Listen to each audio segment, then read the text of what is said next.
Levanto mi cabeza, el Rey de Gloria está entrando aquí. Un poquito y me llamó muchísimo la atención, y te quiero contar algunas cositas del Salmo 23. Que primero, segundo y tercer siglo, o sea, los primeros tiempos, los primeros 100, 200 y 300 años después de Jesús, el cristianismo había sido perseguido.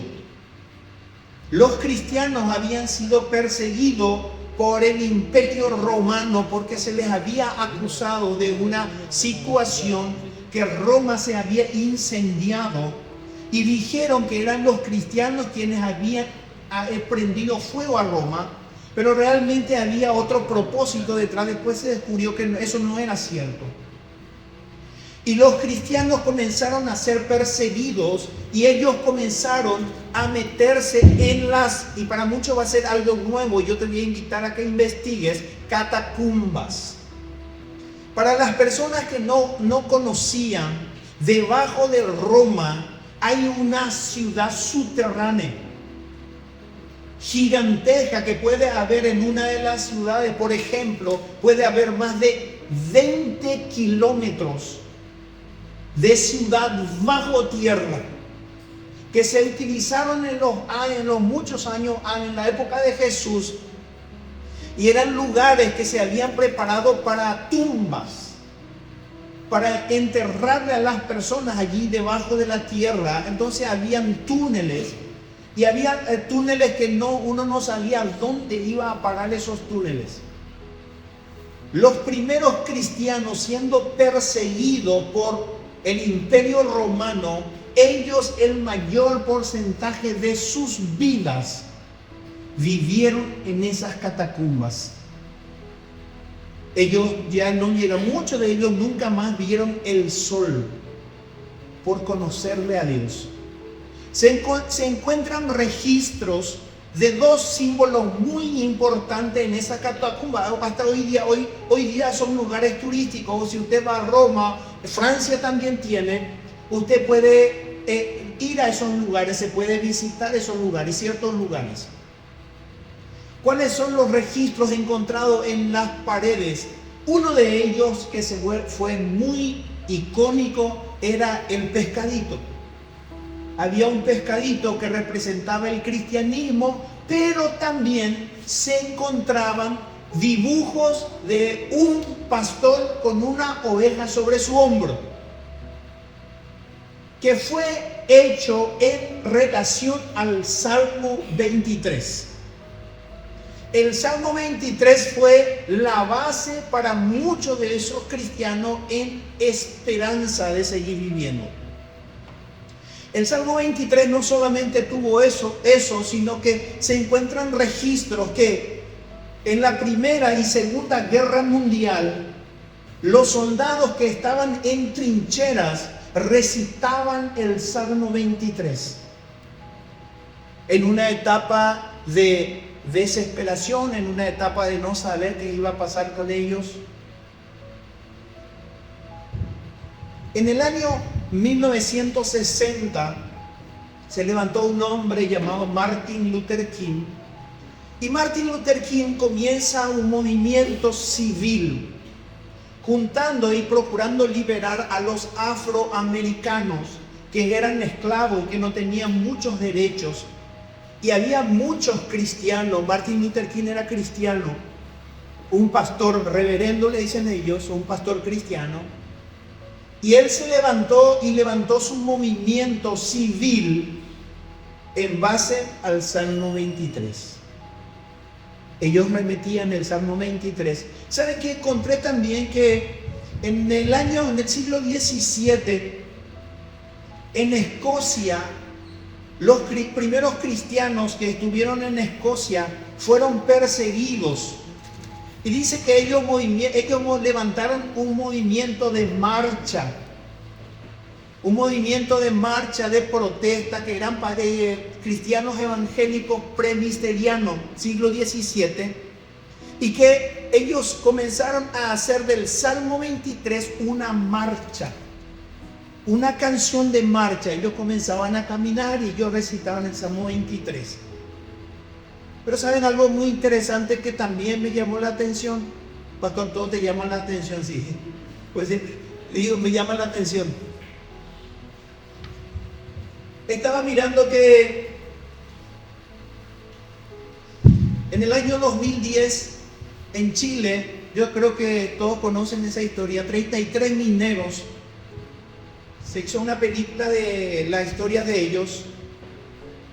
2010, Chile, 33 mineros a 700 metros de profundidad, bajo tierra, casi 1 kilómetro de profundidad bajo tierra, quedaron enterrados. Estuvieron, les voy a decir cuánto tiempo estuvieron esta gente, 69 días estuvieron bajo tierra. Pero ¿sabes qué pasó? Los primeros rescatistas comenzaron a imprimir el Salmo 23 en miniatura y comenzaron a tirarles allí a la profundidad de 700 metros, y estos mineros recibieron el Salmo 23 en pequeño fragmento, y dice que ellos recitaban el Salmo 23, el cual le había dado a ellos la esperanza de ser rescatados. Que estas palabras que ellos comenzaron a recitar, dice que ellos le levantaban la fe, creía que Dios podía hacer un milagro, y ellos fueron rescatados en su totalidad. Ahora, ¿qué tiene el Salmo 23? Nosotros podríamos decir, ¿por qué se vuelve tan célebre? Porque hay películas que vemos cuando muere una persona importante, suenan las gaitas y luego se lee el Salmo 23. Es que el Salmo 23 describe a Jesús mesiánico. El Salmo 23 trae un reflejo de quién iba a ser Jesús. Cuando yo hoy miro las características de Jesús y me voy al Salmo 23, me doy cuenta que es una radiografía de Jesús. Si nosotros tenemos el Salmo 23 y lo tenemos completito en nuestra mente y en nuestros corazones, podemos vivir la vida cristiana, no importando cuál sea la circunstancia. ¿Por qué trae esperanza? ¿Por qué hay personas que en situaciones difíciles, por qué hay gente en persecución, se aferraron de este capítulo y luego pudieron contar la historia? O quizás muchos no lo contaron, pero que hoy hay registro. Y hoy quiero contarte. Hoy quiero contarte porque no quiero que nos vayamos, porque también encontré en internet, repita el Salmo 23 a las 6 de la mañana 3 veces y a las 6 de la tarde otro 3 veces. No es tampoco para eso. Me gustaría que el Salmo 23 se personifique en Cristo, en Jesús, en nuestra vida. ¿Cuánto me dicen amén? Amén. Así que te invito a abrir tu Biblia y vamos a irnos al Salmo capítulo 23. Vamos a leer juntos. Yo sé que muchos lo conocen, pero quiero desmenuzar un poquito. Jehová es mi pastor. Nada me faltará. Si nosotros solamente nos quedamos en este versículo, podemos hablar y hacer una prédica de lo que solamente ese primer versículo indica. Porque aquí no es Darío mi pastor, aquí no es el Papa mi pastor, aquí no es mi presidente mi pastor, aquí dice Jehová es mi pastor. Amén. Dios es mi pastor. Si yo puedo entender aquel que me pastorea, aquel que cumple la función de un pastor, es Dios, entonces puedo estar seguro de que nada me faltará. ¿Cuántos amenes hay? Amén. Si Dios es el que toma responsabilidad por mí, nada, escuche la palabra nada, nada, y la palabra nada quiere decir nada, no me va a faltar nada. Cuando entramos en este punto a poder entender que Él va a tomar la característica de un pastor sobre mi vida, me voy a dar cuenta que el pastor tiene 3 características importantes. Si yo quiero entender que Dios es mi pastor, me va a llevar a 3 características. ¿Sabe cuál es?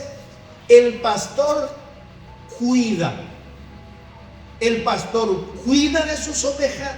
El pastor protege a las ovejas. Y el pastor direcciona a las ovejas.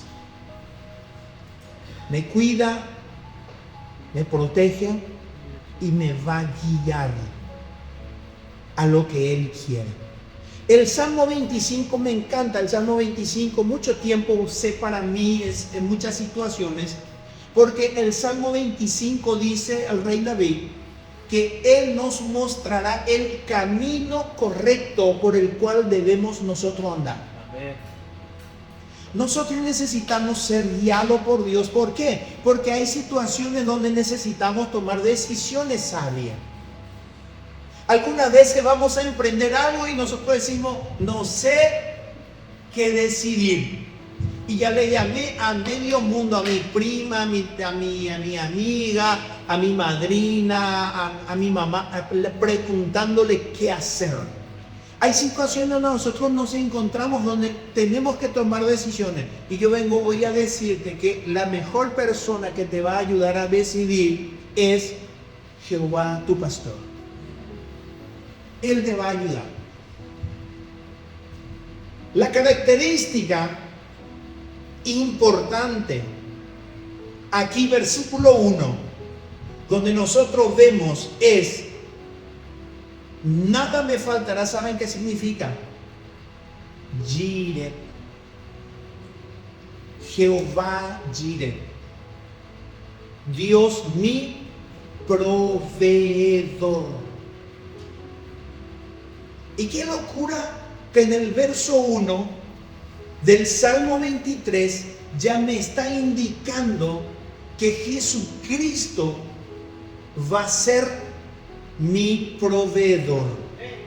Fíjense que Dios se pone ¿como qué?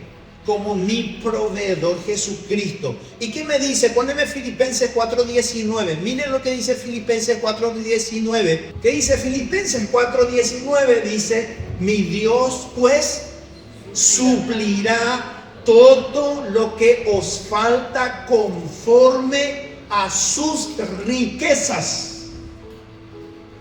en gloria en Cristo Jesús. Cuando yo estoy mencionando Jehová es mi pastor, nada me faltará, estoy citando Filipenses 4:19. Dios es el que me va a suplir todas mis necesidades. Qué lindo es comenzar orando de esa manera. Orando, no repitiendo, orando. Vamos al segundo versículo. El segundo versículo dice del Salmo 23. Salmo 23, versículo 2. En lugares de delicados pastos me hará descansar, junto a aguas de reposo me pastoreará. La palabra cuidar, ponernos en pastos delicados, es en el hebreo. Dios tiene el nombre de El Elohim. El Elohim. El Elohim significa nuestro Dios protector. Versículo 1, Jehová Jireh, y en el verso 2 ya le encuentro a el Elohim. Dice el versículo que en lugares de delicados pastos me harán descansar. Y si nosotros miramos nuestra situación de vida, quiero llevarte a una situación de angustia, de desesperación. No sé qué puede ser, pero un problema serio, estás metido en un problema. Voy a involucrarme, ¿eh? Para no llevarte a vos solo. Estamos en una situación seria, donde nos estamos agobiados y no sabemos qué hacer. Que alguien te tire una información y te diga, ¿sabes qué? La situación está controlada, el problema está solucionado y estás en un campo. ¿Sabes qué vas a hacer? Te vas a tirar en el pasto. Y ese pasto va a ser el pasto más delicioso que vos te vas a tirar allí. Porque desapareció esa situación. ¿Quién puede hacer eso? ¿Algún ser humano? Jamás. Jesús sí. ¿Cuántos me dicen amén? Jesús puede hacer eso. Él nos puede llevar a descansar. Y dice el versículo 2, junto a aguas de reposo me pastoreará. Cuando nosotros hablamos de la palabra pastorear, en la Biblia encontramos dos versículos interesantes sobre Jesús como pastor. Juan capítulo 10. Habla Juan capítulo 10, verso 11, no vamos a leer. Dice, el buen pastor. La Biblia habla en dos versículos de referencia de que el Salmo 23 es Jesucristo. Y dice en Juan capítulo 10 a Jesús se presenta como el buen pastor.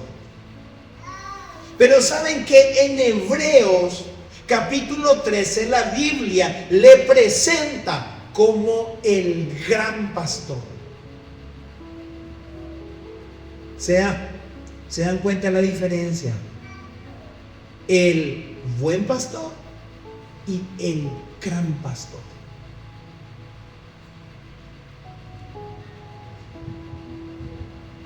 Él nos puede llevar. Poneme el Salmo, fíjense, Elohim, Salmo 121, verso 5 al 8. Rápido vamos a leer juntos para poder ver que Dios nos cuida. Miren qué dice la Biblia. Cuando vos estás leyendo el versículo 2 del Salmo capítulo 23, está citando el Salmo 121, 5 al 8.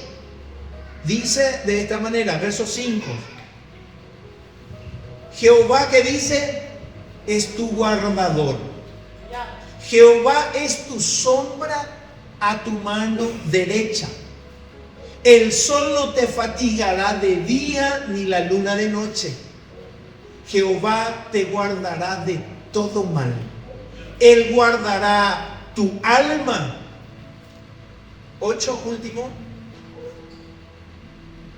Jehová guardará tu salida y tu entrada desde ahora y para siempre. ¿Cuántos dicen amén? ¿Cuánto me gustaría darle un fuerte aplauso a Jesús?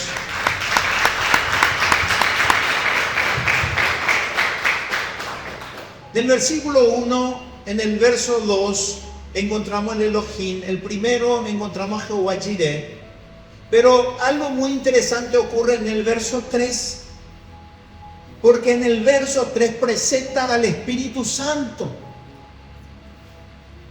Salmo 23, versículo 3 dice así: confortará mi alma,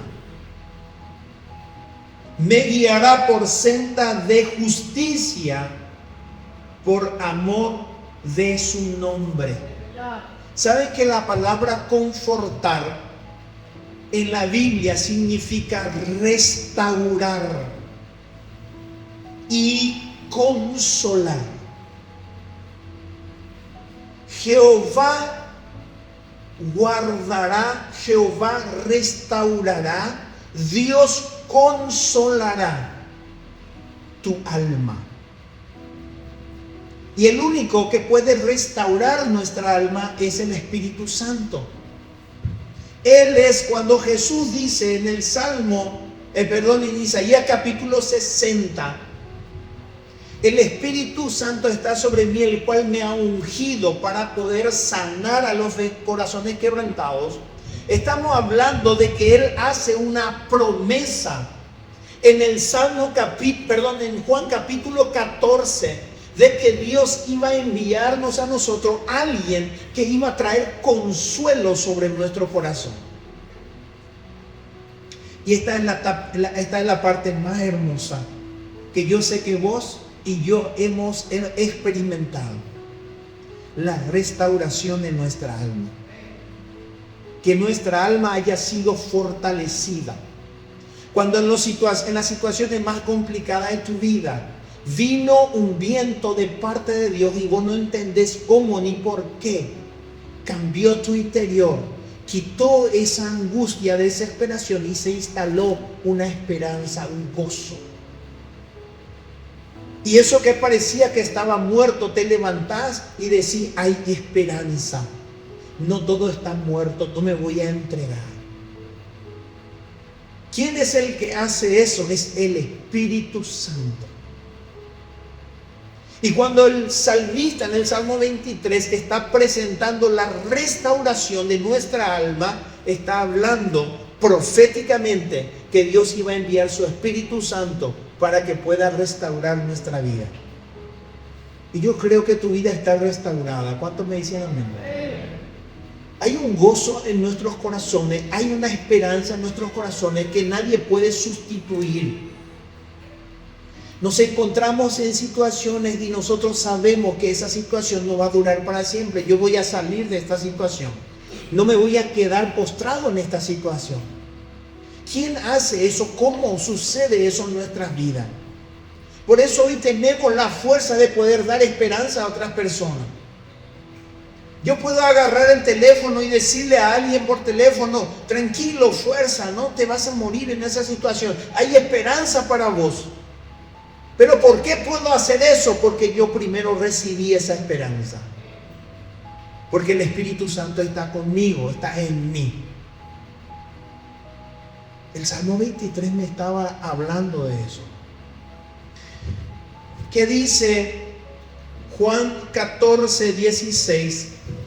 Le estoy moviendo de libros a ellos, por eso es que hay un poco de esa inconveniencia. Pero Juan 14, 16, miren, dice: yo rogaré al Padre y os dará otro consolador para que esté con vosotros para siempre. Que esté con vosotros para siempre. Sigo. Versículo 4 dice, Salmo 23, 4: aunque ande en valles de sombra de muerte, no temeré mal alguno, porque tú estarás conmigo. ¿Cuántos saben que Dios Jesús no te va a dejar solo? Jesús no te va a dejar solo. Cuando nos vamos a la Biblia y dice: cuando pases por el fuego no te vas a quemar, y cuando pases por el río no te vas a ahogar. Es la promesa que Jesús hizo un día a sus discípulos: voy a estar con ustedes todos los días de vuestra vida hasta el fin del mundo.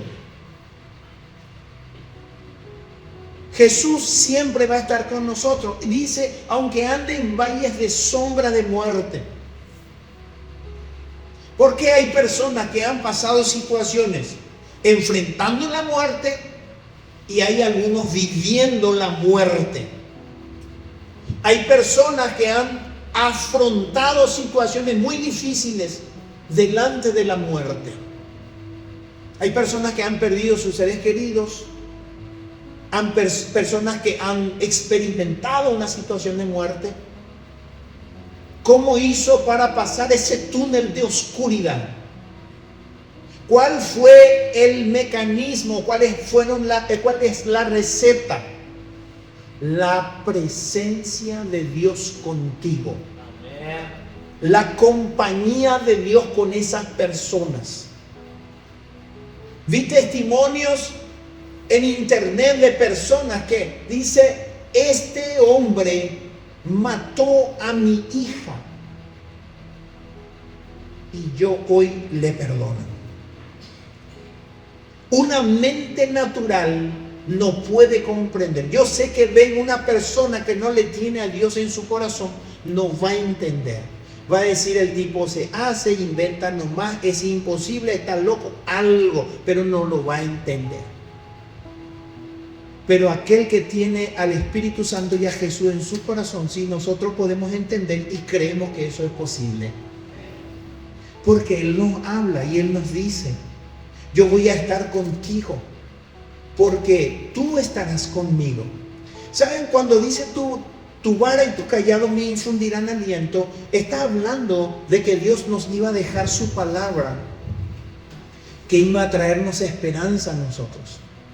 ¿Saben que la palabra de Dios es esperanzador? En una situación difícil, de angustia, de problemas, de persecuciones, anda en la palabra. Anda. Cuando estás pasando alguna situación difícil, anda a la palabra.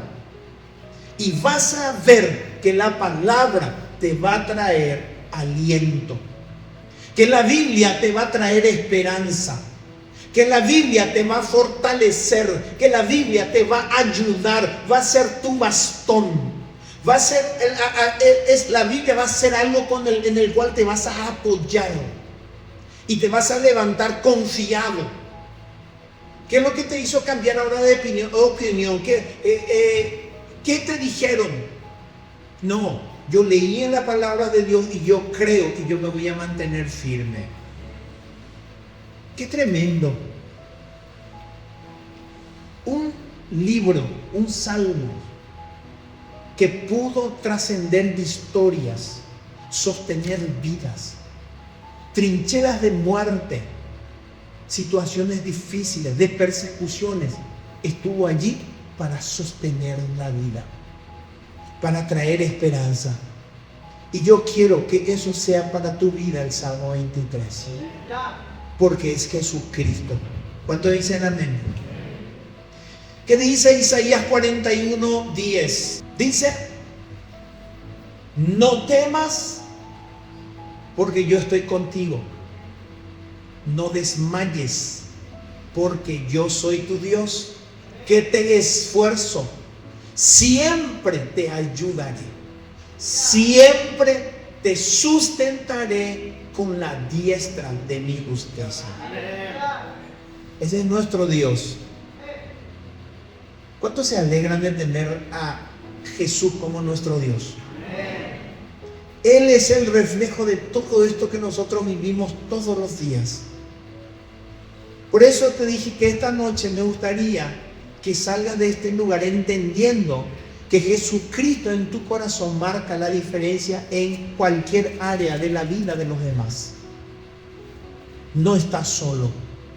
Pastor, hace rato no vengo más a la iglesia y me siento solo. No estás solo. Jesús siempre está contigo. No te va a dejar. La iglesia no va a estar contigo, pero Jesús va a estar contigo. Situaciones difíciles pasé, nadie estuvo conmigo. Mentira. Nosotros quizás no estuvimos, pero Jesús siempre. ¿Por qué? Porque Él lo prometió. ¿Cuántos lo creen? Amén. Versículo 5 dice, verso 5 del Salmo 23, adereza mesa delante de mí en presencia de mis angustiadores. Aquí hay dos facetas muy importantes. Número 1, que Él adereza, prepara mesa delante de las personas que nos angustian. Pero en el punto 2 es algo extraordinario, porque dice, unges mi cabeza con aceite, mi copa está rebosando. Cuando hablamos de esa mesa delante de mí en presencia de mis angustiadores, es que hay situaciones espirituales que el Salmo 23 nos está advirtiendo. Escuchen, este verso 5 nos va a llevar al mundo espiritual. El mundo espiritual quiere agobiarnos. El mundo espiritual hace una persecución a nuestra vida espiritual. Quiere producir angustia, dolor, desesperación. No hay peor situación que uno se encuentre en una situación de desesperación. Yo experimenté, a mí me cuesta estar encerrado, yo no puedo estar encerrado en un lugar. Y yo comienzo a desesperarme. Una vez me metí en una camioneta, no había más lugar para mí, no quería caminar, tenía que caminar unos 15 cuadras. Y me dijeron, no tenemos lugar, pero subite en atrás. Y me subí en un espacio así chiquitito, me cerraron. Y yo empecé a desesperarme. Quería mover mi brazo, no se podía, quería extender mi pierna, no se podía. Y yo entré en una desesperación. Le dije, por favor, pará, yo me voy a bajar. No solamente voy a caminar 15, sino ahora voy a caminar 30 cuadras, no tengo problema. Pero la desesperación es una situación muy seria. Es característica del diablo meternos en desesperación. Mire, cuando Dios prepara mesa delante de nosotros, significa que Dios nos está preparando para enfrentar tales situaciones. Y Tiel Arroyo hace un ejemplo en una de sus prédicas y él pone una mesa, hablando de este versículo, él pone una mesa y pone una copa allí y habla cómo el enemigo espera tu derrota, pero vos estás sentado en la mesa del rey con una copa delante tuyo y Dios mismo te está cebando la copa para que vos te sirvas en presencia de tus angustiadores. ¿Cuántos lo están recibiendo eso? Pero atiendan algo interesante. Estaba viendo algo que las ovejas, tengo por aquí, que las ovejas les persiguen moscas grandes, feas, y le rodea la cabeza a la oveja. ¿Y qué hacen las ovejas? Dice que las ovejas, en la desesperación, ellos se van a cualquier lugar y ellos golpean la cabeza, y muchas de las ovejas se lastiman, se rompen la cabeza por la desesperación del bicho. Entonces los pastores que cuidan esas ovejas descubrieron de que poniéndole aceite a la cabeza de la oveja, derramándole y cubriéndole, no se le bajaban los bichos. ¿Saben qué nos está diciendo el Salmo 23 con este versículo? Que el lugar principal de ataque del enemigo es en nuestra mente. El enemigo viene, procura atormentarnos con mentiras aquí en la mente. Cuando nosotros batallamos, nosotros estamos tranquilos, sentados en un lugar y la gente nos ve que estamos súper tranquilos. Nosotros estamos batallando acá. Nadie me quiere, no voy a salir de esa situación. ¿Cómo voy a hacer? ¿Cómo voy a enfrentar con esto? ¿Cómo le voy a ayudar a mi familia? ¿Qué va a pasar de mi pariente que está enfermo? Yo estoy batallando acá, batallando en la mente. Pero ¿saben qué me dice este versículo? Que la palabra unción es una cobertura del Espíritu Santo sobre mi mente. Que el Espíritu Santo me va a ungir mi mente y todos los bichos que anteriormente se me bajaban, ahora ya no se me van a bajar. ¿Cuántos me dicen amén? Todos esos bichitos que venían hay gente que fueron libres de opresiones espirituales y me pueden entender. Porque yo he encontrado testimonios donde me dicen: pastor, eso que me atormentaba antes ya no viene más a mi mente. Eso que me hablaba antes ya no me habla más. ¿Por qué será? Porque hay una unción del Espíritu Santo. Tengan paz. Tengan paz. Lo que Dios nos está diciendo es que la situación en que estamos, las persecuciones, los problemas que tenemos del ataque del enemigo, vas a poder vencer porque Jesús lo venció. Y si Jesús lo venció, Él trae paz a tu mente y trae paz a tu corazón. Hay personas que no podían dormir antes de conocerle a Dios y hoy duermen plácidamente. ¿Dónde están esos que te atormentaban? Ya no están. Ciertamente el bien y la misericordia me seguirán. ¿Cuántos quieren que las bendiciones les sigan? Amén. Yo escuché una exposición en internet, que mentira, que la bendición no te sigue, que nambrena. Yo prefiero creer que me van a seguir. ¿Cuántos me dicen amén? Ciertamente el bien y la misericordia me seguirán todos los días de mi vida. ¿Cuántos dicen amén? Ciertamente el bien y la misericordia me seguirán todos los días de mi vida. Amén. Y en la casa de Jehová moraré por largos días. Escuchen, acá hay dos cosas muy importantes. La bendición me seguirán son promesas de la palabra de Dios. Y yo hoy vengo a decirte: tenés promesas de la palabra de Dios para todos los días de tu vida. Todos los días de tu vida tenés una promesa sobre tu vida. ¿Querés saber cuál es? Que la misericordia de Dios todos los días se renueva y comienza algo nuevo de vuelta para vos. Vos podés fallar ayer, pero hoy amaneciste y la misericordia está nueva para vos. Y no te va a faltar, Él no te va a dejar. Y la promesa más importante, o sea, no más importante, pero escuchen, la promesa que nos dice la permanencia con Dios. Cuando dice: en la casa de Jehová moraré por largos días, está hablando para nosotros hoy de que nosotros estamos con Dios y vamos a seguir estando con Él, y un día vamos a estar con Él en el cielo. ¿Cuántos me dicen amén? Deuteronomio 28:2. Y vendrán sobre ti todas estas bendiciones y te alcanzarán si oyereis la voz de Jehová tu Dios. Hay bendiciones que vienen detrás de nosotros que nos van a alcanzar. Ya en el Salmo 23 Dios nos había hablado. Jesús ya nos había hablado que estando con Él nosotros íbamos a ser bendecidos. Hoy yo quiero declarar este salmo sobre tu vida. Quiero pedirte que te pongas de pie, por favor. Si a través de la historia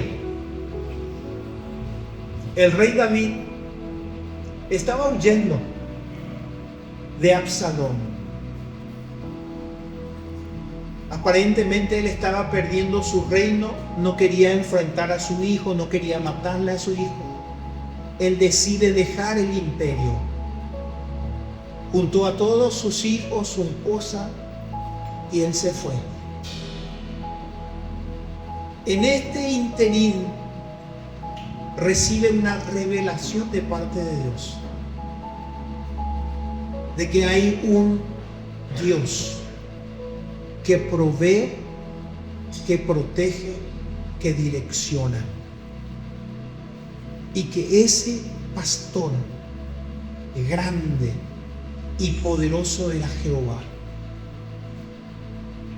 Y Él completa la revelación y nos lleva a nosotros revelándonos que ese buen pastor y gran pastor es Jesucristo. Cuando Jesús sale a predicar, dice que vio a la multitud sentado como ovejas que no tenían pastor. Porque Él sabía que Él venía a ocupar ese lugar. Por eso en San Juan capítulo 14 Él dice: yo soy la puerta. Dice también: yo soy el camino, yo soy la verdad y la vida. Cuando Él se presenta en Juan 10, 14, en Juan capítulo 10 habla sobre la puerta. En Juan 14, 6 habla de que Él es el camino. Que Él, toda la escritura nos estaba direccionando hacia Jesús. Que hoy Él es nuestro pastor, el cual es nuestro proveedor, nuestro protector, el que nos cuida, nos direcciona y nos lleva al Espíritu Santo. Nos unge, cubre nuestra cabeza y nos declara que hay bendiciones que van a alcanzarnos. Yo quiero orar a favor de eso. Bendito, soberano Papá, Espíritu Santo, Señor, te damos las gracias. Gracias, Papá, porque este libro está de los Salmos, el capítulo 23, ha servido de inspiración, de esperanza y de guía a miles de personas a través de la historia, y que ha llegado hasta nuestras manos. Hoy yo quiero decir con todo mi corazón: Jehová es mi pastor y nada me faltará. Papá, hoy nos ponemos delante de tu presencia, invocamos tu santo nombre y te damos las gracias. Gracias porque no estamos solos. Gracias porque no estamos solos ni en los momentos más difíciles de la oscuridad que se haya presentado en nuestra vida. Nunca estuvimos solos. Gracias, Señor, porque presentas mesas delante de nuestros angustiadores. Y tú eres el que llena la copa delante de nosotros. Aquí estamos, Señor, en tu casa esta noche. Hoy declaramos, Señor, que cada alma, Espíritu Santo, que cada alma será reconfortada. Que cada corazón angustiado, cada corazón en desesperación, cada corazón, Señor, que hoy está triste, que cada corazón que hoy, Señor, ha perdido la esperanza, que ha bajado la guardia, hoy en el nombre de Jesús, Espíritu Santo, tú nos unges. Unges mi cabeza, unges mi cabeza. Unge ahora, Señor, nuestra cabeza. Guarda nuestra mente de todo pensamiento